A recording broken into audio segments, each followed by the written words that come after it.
Good morning students. आज हम BA part third समाजशास्त्र का सेकंड पेपर सामाजिक विचारक का अध्ययन कर रहे हैं। इसके अंतर्गत हम मैक्स वेबर का धर्म संबंधी विचार का फर्स्ट पार्ट पढ़ चुके हैं। अब इसके अंतर्गत कुछ तथ्य छूट गए हैं जिनको अभी हम आज अध्ययन करेंगे। प्रथम धर्म संबंधी विचार के अंतर्गत हम पढ़ चुके हैं धर्म के समाजशास्त्र की विषय वस्तु, धर्म के प्रकार, धर्म एवं संघर्ष। आज हम पढ़ेंगे धर्म से संबंधित अवधारणाएं। तो धर्म से संबंधित जो अवधारणाएं हैं उनको एम एल दुर्खिम ने कुछ बिंदुओं के अंतर्गत स्पष्ट किया है, जिनमें प्रथम है अलौकिक। मैक्स वेबर ने धर्म का समाजशास्त्र में अलौकिक शक्तियों, ईश्वर, देवी देवता, लाभकारी एवं अनिष्टकारी आत्माओं की अवधारणाओं को महत्वपूर्ण माना है। इसके बाद दूसरा बिंदु आता है प्रतीक। देवी देवता, ईश्वर, अलौकिक शक्ति आदि के संबंध में मानना है कि वे घटनाओं, क्रियाकलापों आदि को प्रभावित करती हैं। तीसरा बिंदु है सामर्थ्य। मैक्स वेबर मानते हैं कि अलौकिक शक्ति से संबंधित धर्म वाले कहते हैं कि वह सर्वत्र विद्यमान है, सर्वशक्तिमान है, वह कुछ भी बन सकते हैं, बनने की सामर्थ्य रखते हैं। वही संसार के जो है पालक तथ्य करता है। इन पारलौकिक शक्तियों और सामर्थ्य के अनुसार संबंधित धर्म के अनुयायी क्रमानुसार इनकी पूजा पाठ करते हैं। देवी देवताओं में उनका स्थान सर्वोच्च बताया गया है। चौथा बिंदु मैक्स वेबर ने बताया जादुई तत्व। विश्व के सभी धर्मों में प्रार्थना, अर्चना, पूजा पाठ आदि के अतिरिक्त जादुई तत्व भी होते हैं। जनसाधारण ये मानते हैं कि पूजा पाठ से जो कार्य सिद्ध होते हैं उनकी ईश्वर के द्वारा पुरोहित उन्हें करवाता है। अगर कोई कार्य नहीं हो पाता है तो वह पुरोहित में कुछ कमी होने का परिणाम माना जाता है। इसके बाद मैक्स वेबर ने नेक्स्ट बिंदु बताया है पाप। मैक्स वेबर कहते हैं कि धर्म से संबंधित पाप की अवधारणा पर उन्होंने स्पष्ट रूप में प्रकाश डाला है। वो कहते हैं कि धर्म के तुलनात्मक अध्ययन में पाया गया है कि पाप की अवधारणा के कारण धार्मिक सोच में परिवर्तन आया है। अगर कोई धार्मिक नियम, व्यवहार, कृत्य, संस्कारों का उल्लंघन करेगा तो उसे अलौकिक शक्ति के क्रोध को भोगना ही पड़ेगा। नेक्स्ट बिंदु मैक्स वेबर बताते हैं निषेध। वे कहते हैं कि निषेध को धर्म से संबंधित महत्वपूर्ण अवधारणा माना गया है।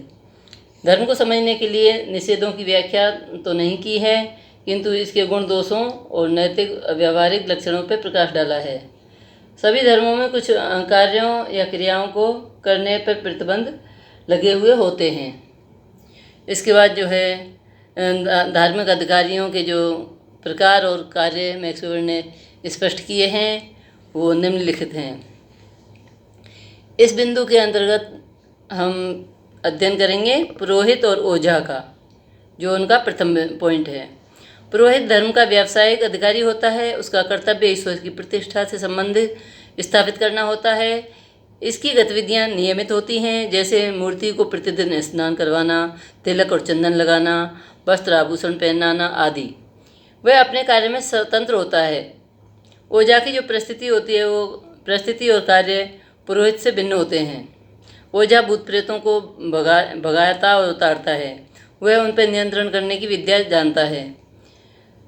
इसके बाद उन्होंने दूसरा बिंदु बताया है पैगंबर। पैगंबर या अवतार लगभग सभी धर्मों में होते हैं। ईश्वर के आदेश पैगंबर द्वारा अनुयायी को प्राप्त होते हैं। ईश्वर अमूर्त और अदृश्य होता है, जबकि पैगंबर सशरीर होता है। मैक्स वेबर मानते हैं कि पैगंबर असाधारण विशेषताओं वाला होता है। उनमें करिश्मा होता है, जिसके कारण उसका जीवन, दिनचर्या, बातें, आदेश, वचन सब कुछ जन सामान्य के लिए आदर्श हो जाता है। इसके बाद जो है मैक्स वेबर ने कुछ अन्य बिंदुओं का उल्लेख किया है। वो हैं किसान, कुलीन योद्धा, अधिकारी, व्यावसायिक वर्ग, निम्न वर्ग और बौद्धिक वर्ग। ये जो है सभी सामाजिक वर्गों की धार्मिक अभिवृत्तियों के अंतर्गत आते हैं। इसके बाद मैक्स वेबर का जो है बौद्धिक दृष्टिकोण उसको स्पष्ट करते हैं हम।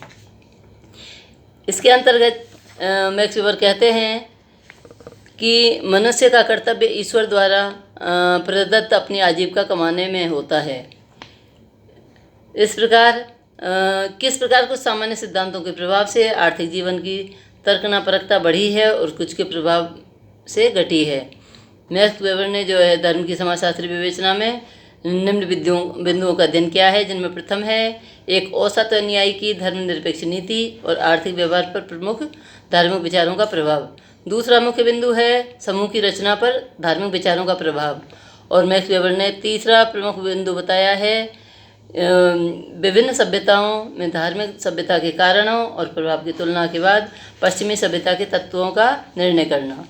इन समस्याओं का स्पष्टीकरण जानने के लिए वेबर ने पश्चिमी पूंजीवाद के विकास का अध्ययन किया। मैक्स वेबर ने अपनी गहरी पद्धति शास्त्रीय अंतर्दृष्टि के द्वारा प्रोटेस्टेंट धर्म के उन आचारों को ढूंढा जिन्होंने आधुनिक पूंजीवाद की आत्मा को विकसित किया। उन्होंने धर्म को एक परिवर्तनशील तत्व माना और वे दिखाया कि धर्म किस प्रकार मानव के सामाजिक और आर्थिक जीवन को प्रभावित करता है। इसके बाद हम अध्ययन करेंगे धर्म संबंधी विचारों का। तो मैक्स वेबर ने धर्म संबंधी विचारों को जो है कुछ बिंदुओं के अंतर्गत स्पष्ट किया है, जो निम्न है। प्रथम बिंदु है पूंजीवाद का सार। मैक्स वेबर ने पूंजीवाद की विशेषताओं को अपने पारिवारिक जीवन में देखा। उन्होंने अपने चाचा कार्ल डेविड वेबर में व्यक्तिवाद तथा आर्थिक आचरणों से संबद्ध नैतिकता का एक विशिष्ट सम्मिश्रण पाया। उनके चाचा गांव के घरेलू उद्योग पर आधारित उद्यम के संस्थापक थे तथा वे कठोर परिश्रमी, दिखावा न करने वाले और दयालु और तर्क न परख के गुणी व्यक्तित्व वाले थे। ऐसे गुण आधुनिक पूंजीवाद के उद्यमकर्ताओं में पाए जाते हैं। चाचा के व्यक्तित्व से मैक्स वेबर प्रभावित हुए और वेबर की धारणा बन गई कि पूंजीवाद एक विशेष प्रकार की नैतिकता का होना आवश्यक है पूंजीवाद के अंतर्गत। तो इसके लिए उन्होंने कुछ बिंदुओं को स्पष्ट भी किया है कि आधुनिक पूंजीवाद में क्या क्या विशेषताएं पाई जाती हैं। पहला बिंदु उन्होंने बताया कि आधुनिक पूंजीवाद में व्यापार, वाणिज्य, उद्योग बड़े पैमाने में जो है तर्कनापरकता पूर्ण वैज्ञानिकता पर आधारित विधि से व्यवस्थित, संगठित और संचालित होते हैं। उत्पादन अधिक लोगों द्वारा मशीनों से किया जाता है। दूसरा बिंदु उन्होंने बताया है आधुनिक पूंजीवाद में कि उत्पादित वस्तुओं की विक्रय व्यवस्था संगठित होती है। तीसरा बिंदु बताया है कि अधिकतम कार्यकुशलता पर जोर दिया जाता है, जिसके लिए श्रम विभाजन एवं विशेषीकरण का विशेष महत्व रखा जाता है।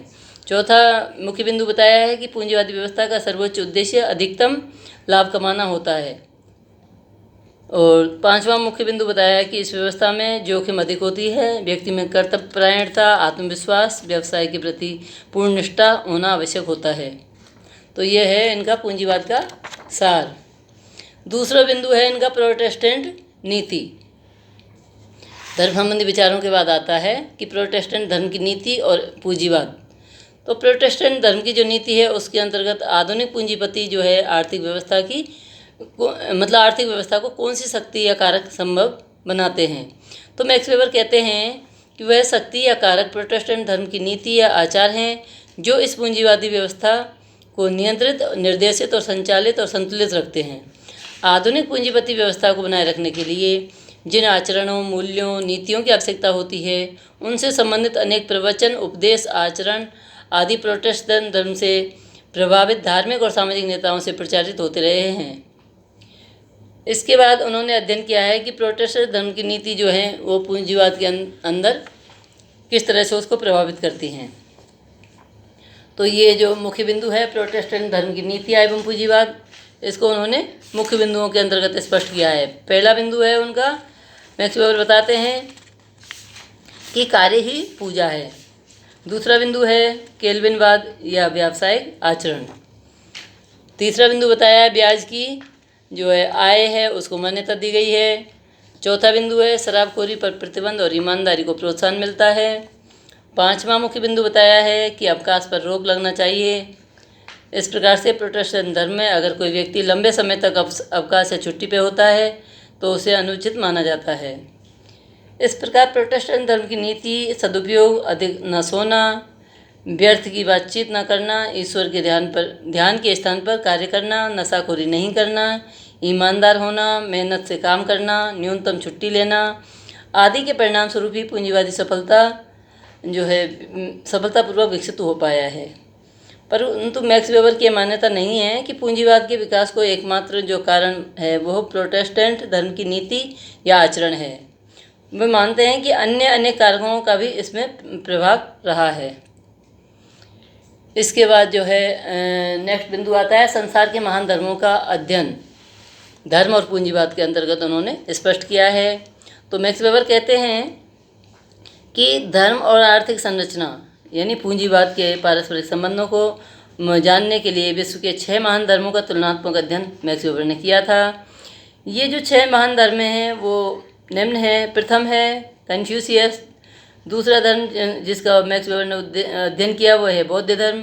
तीसरा प्रमुख धर्म है हिंदू धर्म और चौथा है ईसाई धर्म और 5वां धर्म है इस्लाम और 6वां है यहूदी। इन महान धर्मों के तुलनात्मक अध्ययन के द्वारा ही मैक्स वेबर धर्मों के पूंजीवाद की उत्पत्ति और विकास पर पड़ने वाले प्रभाव को जानना चाहते थे। वो ये जानना चाहते थे कि धर्म का आर्थिक नीति के साथ कहाँ तक और क्या गुण संबंध है। इसको उन्होंने संसार के सभी धर्मों की आर्थिक नीति जो मुख्य बिंदु है उसके अंतर्गत स्पष्ट किया था कि मैक्स वेबर का जो उद्देश्य है वो विश्व के महान धर्मों का अध्ययन करके ये पता लगाना था कि इनमें विभिन्न धर्मों के नियम, आचरण, प्रवचन, मूल्य, उद्देश्य, लौकिक पारलौकिक जीवन की व्याख्या आदि कहाँ तक आधुनिक पूंजीवाद के विकास से संबंधित हैं। अपने उन महान धर्मों को वो जो है धर्म माना जिनके धर्मावलंबियों की संख्या बहुत अधिक है, जैसे हिंदू, बौद्ध, ईसाई, इस्लाम धर्म। यहूदी धर्मावलंबी संख्या में तो कम हैं, परंतु वेबर ने इस धर्म का अध्ययन इसलिए किया क्योंकि इस धर्म में अधिकांश लोग पूंजीपति और व्यापारी हैं। अब इसके बाद जो है मैक्स वेबर ने धर्मों के तुलनात्मक अध्ययन के कारण बताए हैं जो 2 प्रमुख हैं। पहला है कि जब मैक्स वेबर ने देखा कि काल्विनवाद या प्रोटेस्टेंट धर्म में ऐसी आचार संहिताएं हैं जिसके प्रभाव से पश्चिमी समाजों में पूंजीवाद का उदय हुआ, तो क्या पश्चिमी समाजों के अतिरिक्त भी ऐसे धर्म हैं जिनकी आचार संहिताएं भी पूंजीवाद को जन्म दे सकें या पूंजीवाद की आत्मा को जगा सकें। दूसरा बिंदु उन्होंने बताया कि एरन ने मैक्स वेबर द्वारा धर्मों का तुलनात्मक अध्ययन का दूसरा कारण बता दिया कि ये अन्वेषण करना है कि विभिन्न धर्मों में आधारभूत धार्मिक प्रकार कौन कौन से हैं और इन मौलिक धार्मिक प्रकारों के पीछे लोगों की जो आर्थिक रुचियां हैं, जो अभिरुचि बताई हैं उन्होंने कि धन संबंधी रुचियां, वो कौन कौन सी हैं। इसके बाद जो है मैक्स वेबर ने धर्म के बारे में मार्क्स और वेबर के विचारों की तुलना का अध्ययन किया, जिसको जो है हम संक्षिप्त में बताने का प्रयास करेंगे। वो कहते हैं कि मार्क्स ने किन किन बिंदुओं के अंतर्गत धर्म को स्पष्ट किया और मैक्स वेबर जो हैं अपना प्रोटेस्टेंट और कैथोलिक धर्म से संबंधित प्रोटेस्टेंट पे बल देते हैं। इसके अंतर्गत जो है विशेष अंतर नहीं है। चीन का कन्फ्यूशियस धर्म बताया उन्होंने, इसको कुछ बिंदुओं में बताया है कि नगर है, पैतृकता है, स्तरीकरण है, राज्य व्यवस्था है, धर्म और प्रशासन है। ऐसे ही प्रोटेस्टेंट धर्म है, उसके अंतर्गत विश्वातीत ईश्वर में विश्वास और जादू का त्याग है। ईश्वर की दृष्टि से जो है निरंतर सदाचार की तुलना के लिए सदाचार की तलाश के लिए संसार पर अधिकार बताया है। तीसरा बिंदु उन्होंने प्रोटेस्टेंट धर्म बताया कि मनुष्य की पापी जो प्रकृति है उसको नियंत्रित करने और ईश्वर की इच्छा को पूर्ण करने के लिए सतर्क आत्मनियंत्रण होना चाहिए। चौथा जो प्रमुख अंतर उन्होंने बताया प्रोटेस्ट धर्म के अंतर्गत वो ये है भविष्यवाणी परंपरा का निर्माण करती है और वास्तविक संसार पापी प्रतीत होता है। मनुष्य अपने प्रयत्नों से अच्छा नहीं बन सकता। 5वां बिंदु उन्होंने प्रोटेस्टेंट धर्म का ये बताया कि सभी मानवीय संबंध जो हैं वो और ईश्वर की सेवा के अधीन होते हैं।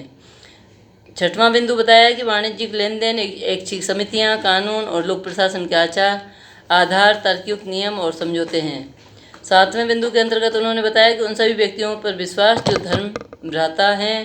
और 8वां बिंदु है कि धर्म एक प्रकार से सदाचार जीवन की अनचाहा उप उत्पाद और प्रलोभन है। इस प्रकार मैक्स वेबर ने धर्म संबंधी अपने विचार प्रस्तुत किए जो आपके लिए काफ़ी लाभप्रद हैं। और किसी कोई समस्या हो तो आप आगे समझ सकते हैं या पूछ सकते हैं।